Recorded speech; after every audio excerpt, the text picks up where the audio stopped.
The tables have turned. Correct. And I know you hate it, but still, in our discussion we had, I really got interested what you were doing. Okay. So I liked it very much that I now can ask you the questions because it's all, well, I think it's important that people learn what you are doing. And my second question will then be why. So could you please tell me a little bit what you're doing with Loci? And then after that, give me also the background of that.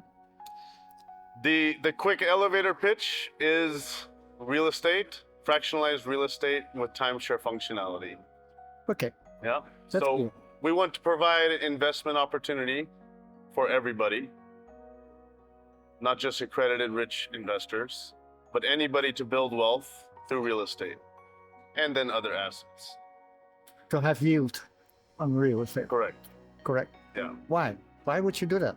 Because there's so many real estate funds. People get lost on real estate, lose their money in it, gain money. Why do you want it? Well, the specifically? second part of that, which is the functional part of timeshare, is also the use. So we want people to be able to own real estate that they're using. Okay. So this has been diminishing recently, the access to home ownership, the access for people to buy into a home, to live in a home they own, partially due to economics, I think, partially to changes in society, market factors, but also lifestyle. So the traditional Western model of work a career for 30 years, own the house, this has changed. So generally what we're interested in doing is creating solutions for emerging lifestyles, for lifestyles that are changing now. My lifestyle has been like this for a long time. I've been a nomad since before it was cool, before the great digital baptism of 2020. Yeah? So around this time, people started to understand they could live differently, right? And so we broke apart the social constructs of home ownership, of living in a place. So I've had my own challenges for a long time of being able to live where I want to live, what we call geographic freedom, geographic liquidity. The ability to move somewhere, stay for a while, move somewhere else, be where I want to be, whenever I want to be.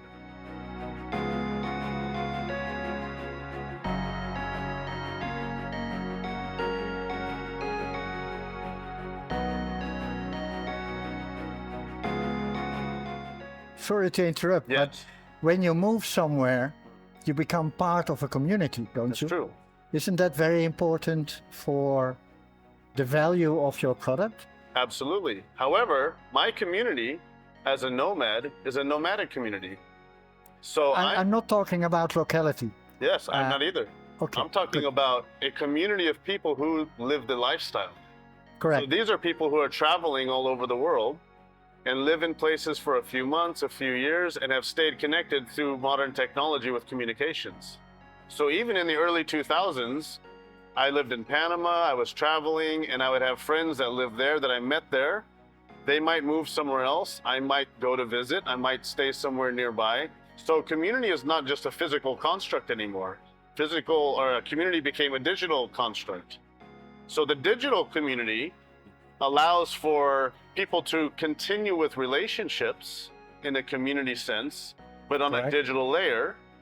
And so to make it easy for them to move between the physical places allows them to continue the relationships. So when I understand correctly, you say, I'm in real estate, but in such a way that I want to connect it again to the current behavior of people and still allow them to act as in local communities. Exactly. What are you going to do with your money then?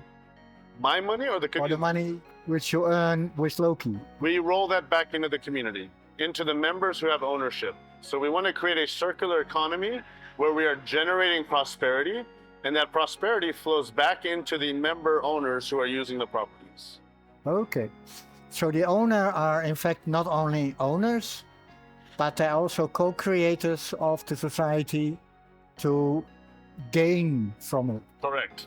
And we also need to have a broader impact outside of our immediate community. So, we have lots of future plans and ideas, but the goal is that when we establish a micro community, a Loci micro community, let's say in a rural location, this micro community is not just a gated walled community. This then becomes a catalyst for growth, development, and stimulation in the broader region around our community. So we're very interested in rural development and setting up our micro community in a rural region where then we also integrate with the rest of the people in the area and we can share prosperity and the impact of our growth with the community around us as well. So there is a prosperity model, but there is a social impact that is created by this. And why should I trust you? Why should I put money in your fund? Well, my motto is don't trust anyone. Exactly, that's what I thought. Yes, of course. Maybe because we have the same interest in food. I think so, yeah. Okay.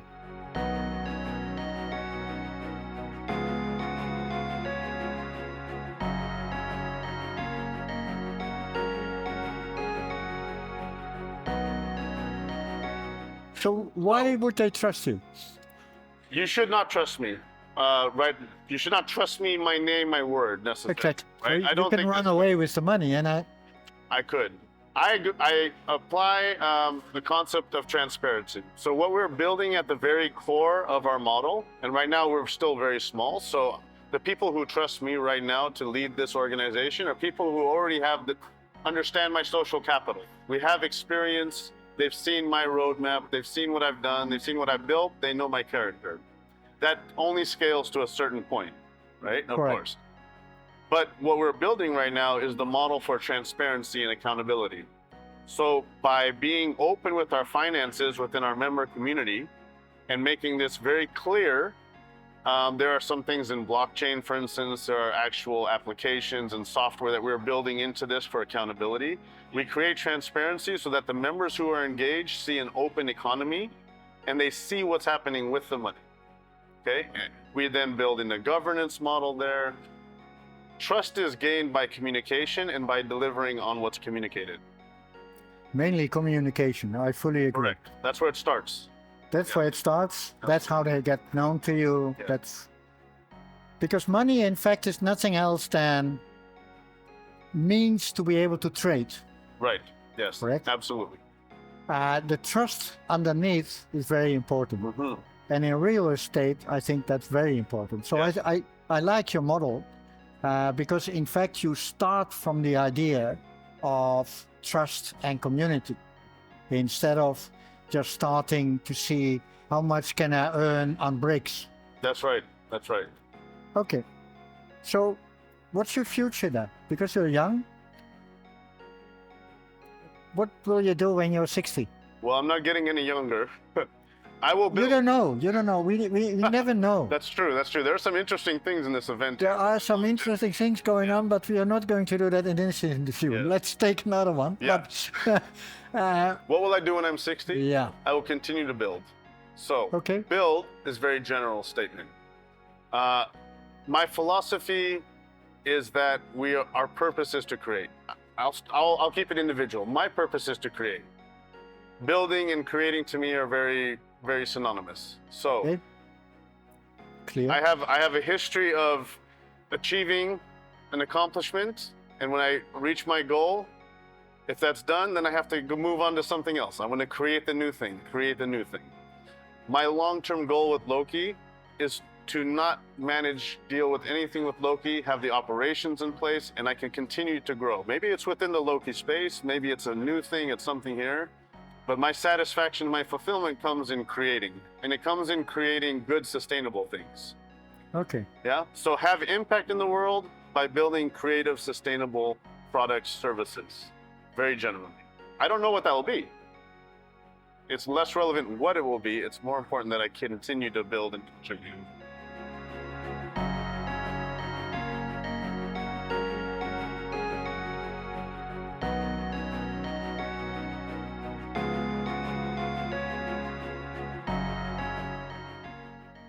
I see your point.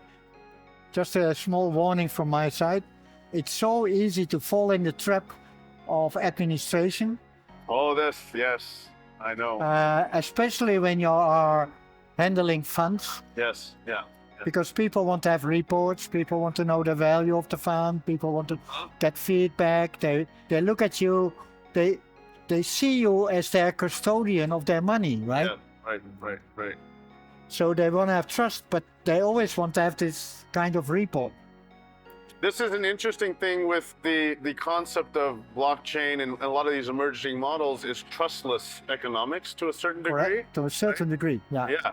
And what I would learn from some wise older mentors earlier in my years, as I was in management, I've been in management administration positions since I was 19 or so, is that everything that I've done, everything that I've built has been with the goal to exit the management position. So I am very cautious. My goal is always to, how do I build the system so that I am not stuck in the administration? So you do this through the accountability, through the transparency, and through these systems, the operations, the applications, the things that make it work both on the technical side and even more importantly in the team that is built, the people that are brought in. Okay, Yeah. I fully understand. And talking to you, I can understand that. You are a builder and you need builders and you need maintainers. Mm-hmm. So be aware of that. Yes. Thank you much for your time explaining this. And I hope we see each other a lot more times and have more the chance to make these kind of interviews. Absolutely. In hot and cooler climates. Oh, you never know where it will happen. There should be Thank- food. Yeah. Thank you, Steve.